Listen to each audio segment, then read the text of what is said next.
Good morning, everyone, especially to my co-future educator, to our lovely instructor, Mama Charlotte Vallier. Good day. For today's video, I am going to report virtually my assigned topic, which is entitled Clothing and Textiles. But before that, I would like to say, go to the place where you are at peace and let me borrow your ears and mind to focus and listen for this video because I promise that at the end of this, you will learn something. By the way, I am Irene Antapon, taking up Bachelor of Elementary Education 3 or BEd 3, and I am the second reporter of HELI or Home Economics and Livelihood of Education. Now, let's begin. So, I will read first the introduction of clothing and textile. So, clothing and textile have been enormously important throughout human society. To have their materials, production, tools and techniques, cultural influences, and social significance. Now, we cannot deny the fact that clothing is very important in every person or in the world. It's because clothing or mga kasuotan natin is nagbibigay sa atin ng protection from rashes, from the bad elements, and also not just from that but also from the surroundings. So clothing is one of the protection of a human body. Now, there are a lot of kasuotan or clothing na nagagawa. I mean, there are many kind of clothing na or which a person determine or which lahi can would determine if what culture are they, what cultures they have, what tradition or beliefs or tribe or they have. Through clothing, we can easily identify on what they have wear. Like here in our country, like Muslims, indigenous people, and also what profession they have, and then cultures. From the other country, they have also different kinds of clothing, like sa Japanese, Korean, Chinese, India, or like Indian clothing. So, marami talaga ang mga clothing na pwedeng pagpipilian. Depende iyon sa mga kasarian, I mean, for the boys or girls. Now, let us first discuss clothing. So, clothing is fiber and textile material worn on the body. So, ang clothing talaga is fiber and textile material worn on the body. Now, fiber is a thread or filament from which a vegetable tissue, mineral substance, or textile is formed. So, when we say fiber in clothing, ito yung galing sa a vegetable tissue like vegetable like vegetable fibers from animal fibers, wood fibers, and mineral fibers, such as yung sa wood is coconut, 'di ba? Mayroon silang yung ginagawa nating chinilas nila noon is yung ginit, and then leaves from the coconut and etc. So, fiber is a natural, man-made substance that is significantly used for different people. Not just from the ancient age, also from the present days or what we have now. I mean, for our time right now. The wearing of clothing is a feature of nearly all human societies. The amount and type of clothing worn is dependent on physical stature, gender, as well as social and geographic considerations. So, wearing clothing is nakadepende yon kung Just like what I have said earlier, that nakadepende yon based on their beliefs, culture or traditions or tribes. Either malalaki ka man o babae, clothing is kailangan talaga is i-wear. A primary function of clothing is to improve the comfort of the wearer by providing protection against the elements. Yes, that is the basic function of clothing, is to protect from different elements, and then comfort for the wearer from hot or warm or cold areas, and many others. Now, let us discuss the evolution or the history of clothing. Now, there are scientists, the scientists have never agreed. Kasi meron kasing mga experts na nag-study sa from the Stone Age noon, o sa mga ninuno noon, na that the first thing or the first clothing that the ancient people wear is may kinalaman sa yung lice, or ano ba yan, kuto, or ano bang tawag ng lusa, ganun. So, scientists have never agreed on when humans began wearing clothes, and estimates submitted by various experts have ranged greatly from 40,000 to 3 million years ago. More recently, studies involving the evolution of body lice have pointed to a more recent development, employing the use of clothes around 170 years ago, with others indicating as little as 40,000. However, despite these indications, there is no single estimate that is widely accepted. So, scientists do not believe that lice or yung kuto, na ito yung mga first clothing, or I mean, that is not a clothing, but require human clothing to survive. Ito yung isa sa mga protection ng mga ancient people noon, for they will be able to survive. So for the next, our anthropologists from Raffler Kittler, Manfred Kaiser, and Mark Stone King at the Max Planck Institute for Revolutionary conducted a genetic analysis of human body that lice suggest clothing originated around 170 years ago. Body lice are an indicator of clothes wearing, since most humans have sparse body hair, and lice thus require human clothing to survive. So, according to them, they believe that lice also is one of the indicator of clothes that ancient people wore in the sa panahon nila, for they will be able to survive. But from the early believers, according to archaeologists and anthropologists, the earliest clothing likely consisted to fur, leather, leaves, or grass that were draped, wrapped, or tied around the body.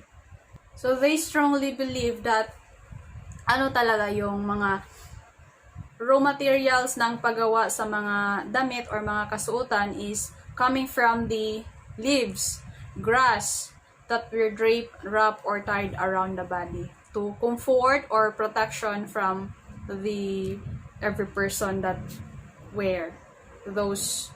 So that's it from the early use of clothing. Now, let us proceed to the Egyptian clothes. From the Egyptian clothes before, the ancient age, Egyptians wore only light clothing. It's because from their time or from their place, mainit yung klima nila doon, kaya they wore only light clothing. Yung mga lalaki doon is wore a loincloth and a kind of kilt. So loincloth, it is called a bahag ang tawag sa kanila, ang loincloth is bahag. While ang yung mga babae wore dresses with shoulder straps. And later on, Egyptian history clothes became more elaborate and colorful. So, later, nagiging yung mga Egyptian clothes nila is, from the Egyptian clothes is nagiging more elaborative na at saka very colorful na raw. So, their clothes were made of linen or cotton. When we say linen, ito yung paggawa na like waving. Did you see a rug na katong vertical and horizontal yung yung paggagawa? So, just like that ang kanilang suot noon. Cloth woven from flax or the linen cotton. Now, let us proceed to the Greek clothes. From Greek, they have a warm climate. That is why women wore clothes that covered most of their bodies, or wore rectangles of woolen cloth folded and pinned together with holes for the arms and head.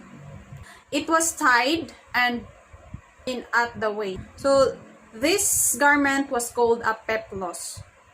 If you want to see some more kanang example, just see my PPT. So, makikita ninyo doon kung anong hitsura ng kanilang mga damit noon. While the Greek men wore plain tunics of wool tied at the waist. So when we see tunics, a loose garment typically sleeveless and reaching to the wearer's knees as worn in ancient Greece and Rome. So ito talaga yung mga kasuotan nila. Typically sleeveless. From leeg to their knees. Men also wore cloaks called himation, and if they were traveling, they wore broad-rimmed hats. So most of the kasuotan sa mga lalaki doon is yung color white. Now let us proceed to the Roman clothes. Roman men wore tunics. So just like the Greek clothes, Roman also wore tunics. Roman citizens wore a semicircular piece of cloth called a toga, and then it was folded over one shoulder. Then men wore white togas made of wool or linen. Senators wore a toga with purple stripe as a mark of their rank. Women wore long dresses called a stola, dyed different colors. So, sa mga babae naman, it is called a stola, dyed from different colors. So, I think tina ba yung dye? Lagi tina na gitinaan siya og kanang different colors ba. Often, they wore a long shawl called a palla. So, I know that you already know what is shawl. Na hanggang ngayon is ginagamit pa rin ng mga ng mga tao, just like mga Muslims or even Christian, ginagamit pa din. Next, Indian clothing. Clothing in India varies widely and is closely related to local culture, religion, and climate. So, from the Indian clothing, there are 3 types na ginagamit nila na mga clothing doon. In traditional Indian clothing for women are the saris or the salwar kameez, and also gagra, koles or lehengas. While for the men, in traditional clothes are the dhote, longi, or kurta. In southern India, the men wear long white sheets of cloth called dhote in English and veshti in Tamil. So over the dhote, men wear shirts, t-shirts, or anything else. Women from South India wear a sari or a long sheet of colorful cloth with patterns. This is draped over a simple or fancy blouse. This is worn by young ladies and women. So, as we can observe sa Indian or sa India, Indian is talaga their clothings, their kinds of clothes is very talaga yung very unique, colorful, and then makikita mo talaga yung mga kasuotan nila is maraming designs, maraming more elaborate or elaborative talaga yung mga kasuotan nila. From the girls is from head to toe po talaga yung mga kasuotan na ginagamit nila na mga damit. Little girls wear a favada, or a favada is a long skirt worn under a blouse. So ito yung mga kasuotan sa mga little girls in India, or in India, I mean. Clothes in the Middle Ages. In the 12th century and 13th centuries, in the 12th century and 13th centuries, clothes were still quite basic. In the Middle Ages, men wore tunics. So just like from the Greek and Roman clothes, also from the Middle Ages, they wore tunics. Some men wore shirts and all wore hose tights or stockings. So dito gumagamit na sila ng mga stockings. Women wore a nightie-like linen garment. So when you say garment, ito yung mga from horizontal and vertical na paggawa. So however, they did not wear knickers. Knickers is mataas na medyas. So ang mga lalaki lang doon ang gumagamit ng mga medyas or knickers or stockings, but in girls, they were not wear kanang yung knickers. They wore a long tunic to their ankles. So hindi na sila nag-wear ng knickers. It's because their kasuotan is from head to toe talaga yung mga kasuotan nila. Just like women held their dresses with yung gown. Para siyang gown talaga yung kasuotan na ginagamit ng mga taga Middle Ages. Let us proceed to the 16th century clothes. So ito na. For rich Tudors, fashion was important. Their clothes were very elaborate. So from the Indian, Middle Ages clothes, Roman clothes, and Greek clothes. So from the 16th century clothes, ito na. Mas more fashionable na po dito yung mga kasuotan ng mga people here. Their clothes were very elaborate. For the poor, clothes had to be hard-wearing and practical. So, alam naman natin is pag rich ka, so talaga mas disenyo, mas colorful yung suot mo, while the poor is practicalan lang, yung simple lang. So, however, it varied in quality. The rich wore fine quality wool. The poor wore coarse wool. Rich 16th century women wore silk stockings. So, dito gumagamit na ng mga silk stockings yung mga girls, yung mga women noon. In the 16th century, men wore short trouser-like garments called breeches. So, from head to toe, or from leeg to or knees or ankles. So now is the boys or the men can wear short trouser like garments called breeches.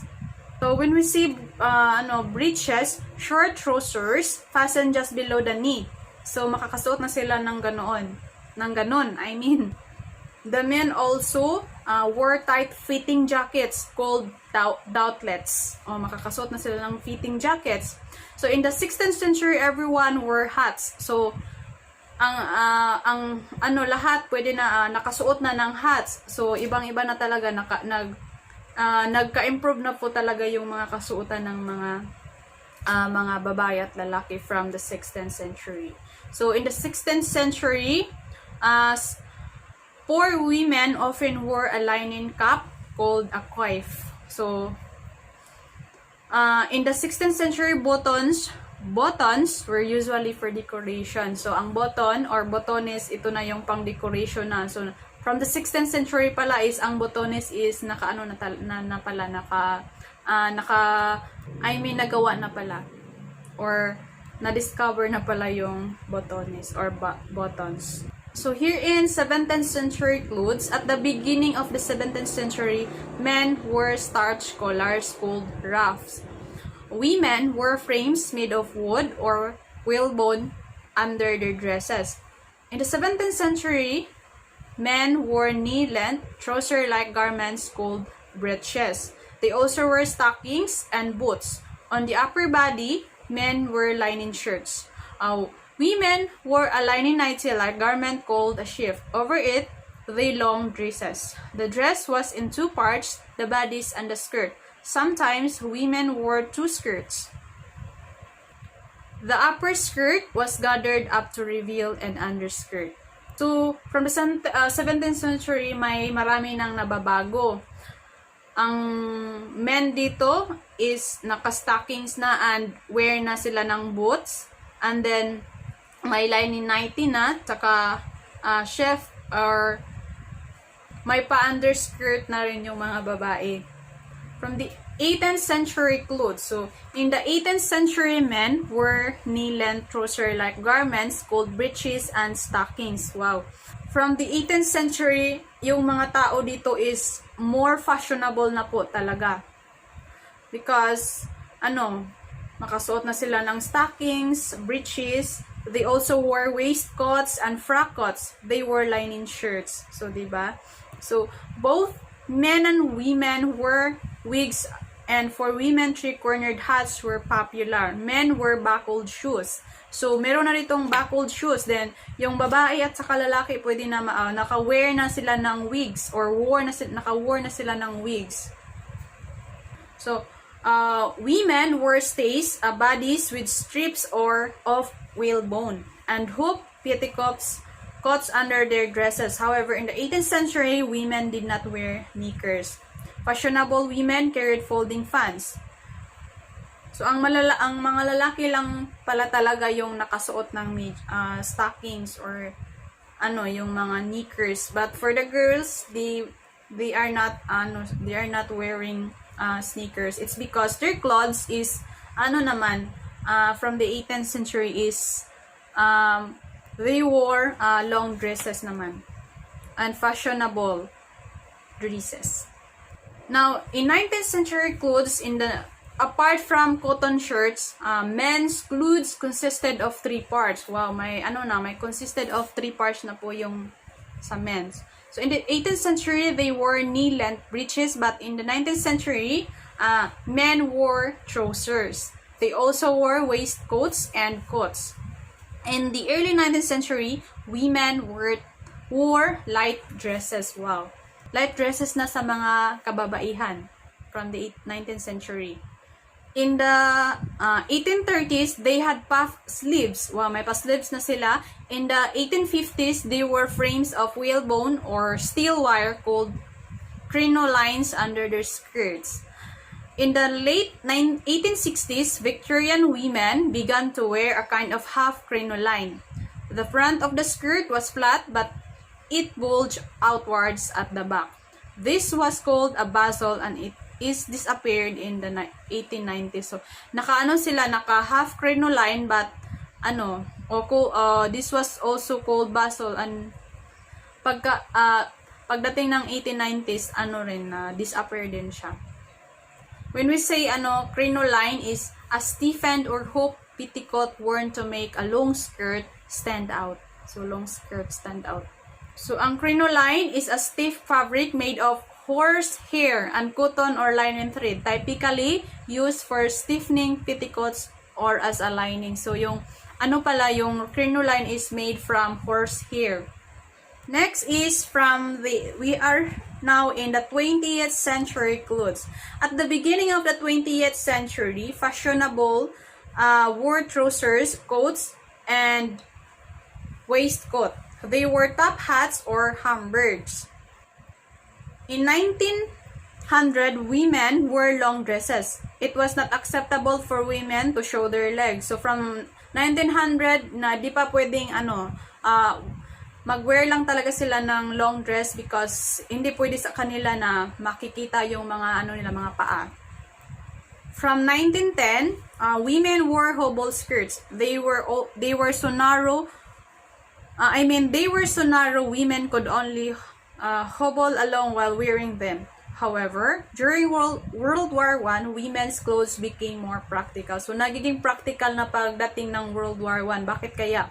So, a revolution in women's clothes occurred in 1925. At that time, women began wearing the knee-length skirts. So, from from long dresses, it's because not acceptable yung yung mga babae for to show their legs is pagdating ng 1925, naka-wear na yung mga babae na from skirts na from lamang dito sa knee or hanggang tuhod na. During World War II, it was necessary to save material, so skirts were shorter. Kaya pala nagiging shorter yung mga kasuotan ng mga babae. It's because to save material, so skirts were shorter. So, nag-save sila ng maraming material, kaya nagiging shorter na ang mga kasuotan ng mga babae. So, ang pagsuot ng ganoon is clothes were rationed until 1949. Umabot talaga hanggang 1949. Meanwhile, the bikini was invented in 1946. So, aside from the save material, so skirts were shorter, is pagdating naman pala ng ng 1946 is nakagawa na pala ng bikini. So from the ngayong 21st century, as you can observe in our surroundings or in the world, marami na po talagang pagbabago.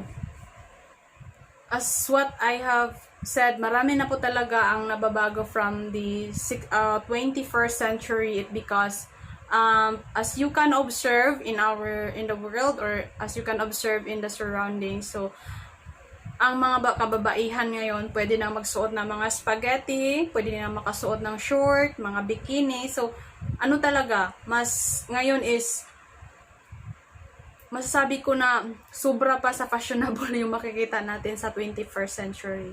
Pwera na lang po is yung mga yung mga age from 50s above, makikita mo na meron pa talagang mga kasuotan nila na galing from yung mga coming from the ancient clothing, but from the generation, sa mga lalo na sa mga kabataan ngayon, makikita mo na adapted talaga yung mga damit galing ng mga Korean, yung mga crop top, yung mga iba't ibang disenyo na hindi mo nakikita noon.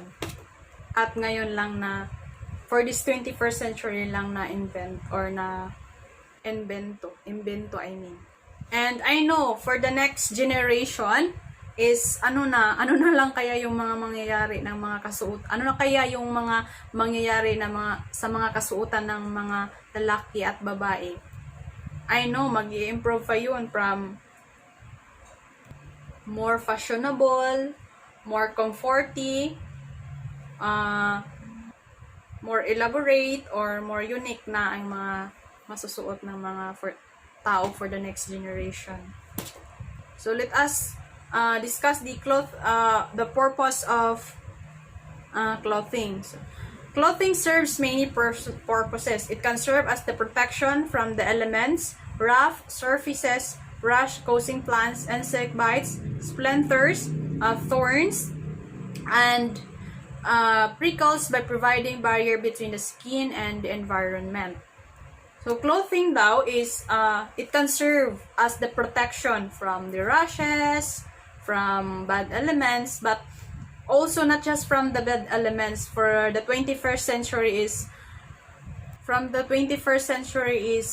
na po talaga, hindi lang yung mga rashes ang pwedeng maka-touch pag wala kang clothing. Also the people around, sila po talaga yung pinakaunang distraction sa pag hindi ka naka-wear ng clothing. It's because pwede kang ma-judge, pwede kang ma-embarrass, pwede kang ma-rape, kung ma-bully. Pero na lang siguro pag malaiva na yung katawan mo. Clothing also, it can insulate against cold or hot conditions, and they can provide hygienic barrier, keeping infectious and toxic materials away from the body. So, ang clothing also is protection from hot or warm weather, para pag may clothing ka kasi is more comfortable. Clothing also provide protection from ultraviolet radiation. So sa gustong ayaw umitim, so wore kanang yung mga clothing na kanang avoid mainit or from the cold climate. Wearing clothes is also a social norm, and being deprived of clothing in front of others may be embarrassing. In most parts of the world, not wearing clothes in public so that genitals, breast, or buttocks are visible could be considered indecent exposure. Pag hindi ka talaga mananamit ng sakto or makikita yung boobs mo, nakikita na yung yung igot-igot, so na talaga yan, it is considered indecent exposure na po talaga. So especially for the girls, be safe in wearing clothes. Hindi yung pupunta pag magsuot ka ng mga damit sa public, parang pupunta ka na ng club. Sabi nila, depende raw yun sa mga, usually kasi yung mga lalaki kasi ang mahilig sa mga mambibiktima, lalo na pag sexy, but for me, mas mabuti na yung safe from them. It's because malay natin, hindi natin alam kung ano yung mga pakay ng mga evil people, evil people sa surroundings natin. So that could be all for the clothing. Now let us proceed to the history of textiles. So between 500 and 3000 BC, cotton came into existence. Before Christ era, from 5000 raw is cotton came into existence na po talaga. There is evidence that people of ancient China, India, and Middle East or Egypt were spinning, weaving, and dyeing cotton. In short, they are the first inventor of textiles during the late Stone Age. So, Stone Age, ito yung panahon pa ng mga bato, yung mga material na ginagamit is made from stone pa talaga, yung mga wood or any organic materials. The old known discovery of textiles was in Zudzuana Cave in Georgia. Flax fibers has been discovered and had been twisted, cut, and dyed a range of colors. So, when we see flax fibers, fiber crop or fiber plant, yung fiber flax is galing siya sa mga galing siya sa mga crop or sa mga plants. It is a raw material, so ginagawa nila iyon para magiging clothing nila. So the first known discovery of textile was in South America in Guerrero Cave in Peru. Mas na-discover pa nila yung textile is in South America in Guerrero Cave in Peru. Next is early textile method have been found in Israel. So first in in Zudzuana Cave in Georgia. Next in South America in Guerrero Cave in Peru. Then kasunod doon is found in Israel. And then from now or from the pagkatapos ng mga ancient people is gumawa na ng malaking manufacturer, especially yung Indian. Sila yung mahilig as mag-imbento ng mga damit or mga textiles. Pinapalawak pa nila or pinapalaki pa nila yung mga ginagawa nila. Now, let us define what is textiles. The word textile originally applied only to woven fabrics. Now, generally applied to fibers, yarns, or fabrics or products made of furs. So, noon daw is originally applied only to woven fabrics. When we say woven fabric is, ito lang yung just like what I have said earlier is, nakita mo itong kanang trapo bitaw, nga kanang colorful nga trapo from horizontal and vertical ang iyang style. So, mao na siya ang from the Mo na siya ang una nga na imbento sa una. But for now, not generally applied to fibers, yarns, or fabrics, or products made of fur. So, the more marami silang na-discover is the more po silang na meron po sila, marami na silang nagagawa na iba't ibang disenyo ng clothing. A textile is a type of cloth or woven fabric. It is flexible material made by creating an interlocking network of yarns of threads which are produced by spinning raw fibers from either natural or synthetic long and twisted lengths. So depende iyon sa depende yun sa paggawa nila, may pa long and may pa twisted length. So, spinning raw fibers is from raw materials, ginagawa nila iyon, and from that flexible material, nakagawa sila ng yarns or threads na nakikita or nagagamit natin ngayon. Nakikita nyo, as you can see in ano ba yung tawag ng hilo, and then yung sa yarn sa paggawa ng mga notebook, bitaw yung yarn. That's it. So, textile, from ancient times to present day, methods of textile production have continually evolved, and the choices of textiles available have influenced how people carry their possessions, clothe themselves, and decorated their surroundings. So, nakadepende kung ano yung mga possessions, clothe themselves, and decorated their surroundings. So, nakadepende yun kung ano ang mga choices nila. Textile fiber, the raw material, natural or artificial, which is used to produce in order to make fabric, is called textile fiber. Like example, cotton or polyester, etc. So, I know that you already know, you already see, kanang kahoy nga na katong gapas ang tawagan na niya. So, that is one of an example of kanang fabric, textile fiber nga ginagamit ng mga tao sa paggawa ng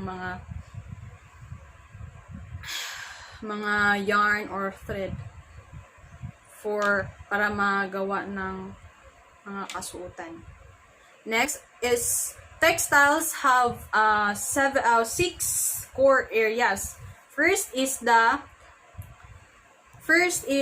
spinning or spining, depende kung ano ang pagpropronounce nito. So, spinning, the action or process of converting fibers into thread or yarn. So, ganito ang ginagawa ng pag-spinning. Nakikita nyo yan. Ayan. From the raw materials is nagiging ganito na siya, and then para ma-convert ito sa fibers or converting fibers into magiging na siya, thread or yarn. Tsaka magiging paggawaan ng mga clothing, or magawa na siya ng clothing. Next is the weaving, the craft of action of forming fabric by interlacing threads. Just like what I have said kaganina is katubit ang weaving is pa-form siya og kana bitang katong sa trapo bitaw, katong colorful nga rag nga pa-vertical o horizontal ang ihang style. So ang weaving is just like that of paggawa, forming fabric by interlacing threads. So when we say interlacing threads, ito yung karabitang kakita mo nakalala na mo og banig mo siya kanang gilala siya kanang gibuhat ba, just like this one. Ayan, kani weaving ni siya nga katuang pa siya kayong man-made pa, kanang binuhat pa siya nga hand on hand, but from this one nagiging meron na siyang mga machine, ginagawa na siya sa machine, so madali na lang.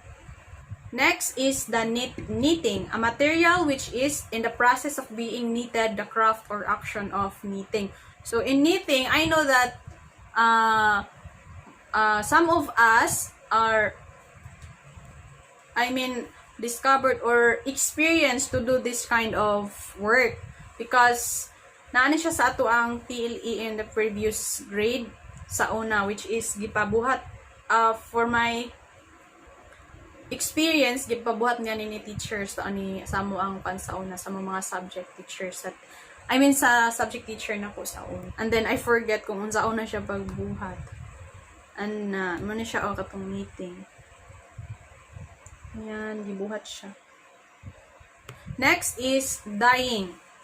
Is the application of dyes or pigments on textile materials such as fibers, yarns with the goal of achieving colors or desired color of fastness. So para magiging para magiging unique or colorful or magiging maganda ang kinaratnan ng iyong ginagawa.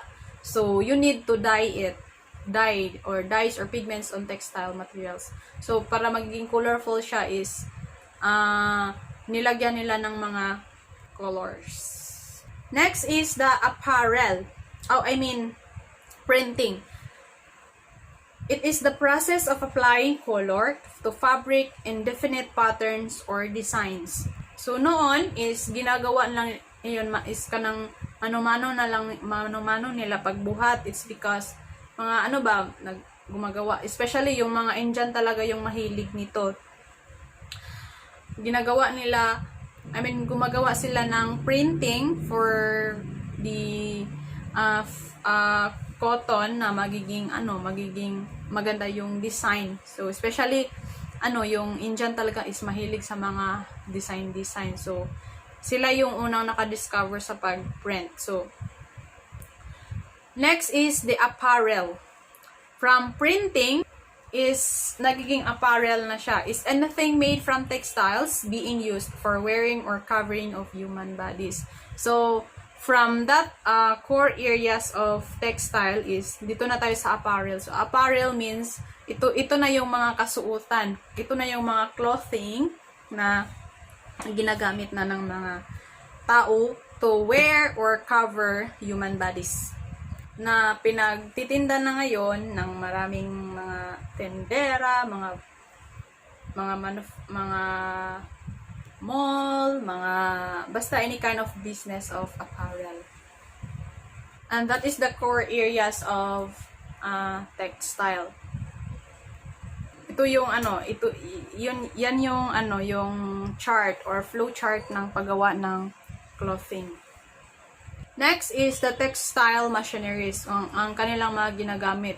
So from before, from handmade lang, yung paggawa nila is kamay-kamay lang. Ngayon is naka-invento na sila ng maraming machine. Just like spinning machineries, weaving machineries, knitting machineries, dyeing machineries, twisting machineries, and etc. So marami ng mga nagawa na mga machine for para magiging fast ang paggawa.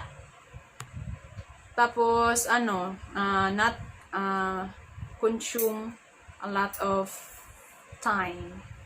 Kanang dili na siya kalas og oras. It's because nanay mga machine nga magliho. Na dili na siya parehas sa una. So that is why marami ng mga kasuotan or mga clothing na nagawa. So in conclusion, clothing and textile is very important in home economics. In subject home economics. Because it is a job related and practical oriented subject. So as we students, clothing and textile is very important for us. It's because in our home, ito talaga yung mga hindi naman siya basic, but most of the time magagawa talaga natin ang ganitong mga trabaho. So that is why kaya siguro na kaya pinapagawa sa atin ito or kanang gipa-study sa ato, it's because gamit kaya ni siya it is very useful sa ato ang panimalay, especially when we grow older. Dapat makabalog yun ta ani nga mga nga mga trabaho. In which para pag pag makabalo na ta, pwede na ta magiging independent na ta. It's because kabalo naman ta kung unsa ang atong buhaton in terms of this kind of work. So, that could be all, guys. Thank you for your cooperation. For listening. Thank you for your time. Let me say sorry for the kanang mga redundant or sa mga wrong grammar here, and I know I hope that you will learn something from this. So thank you, stay safe, and God bless. God bless. Thank you so much. Bye bye. God bless.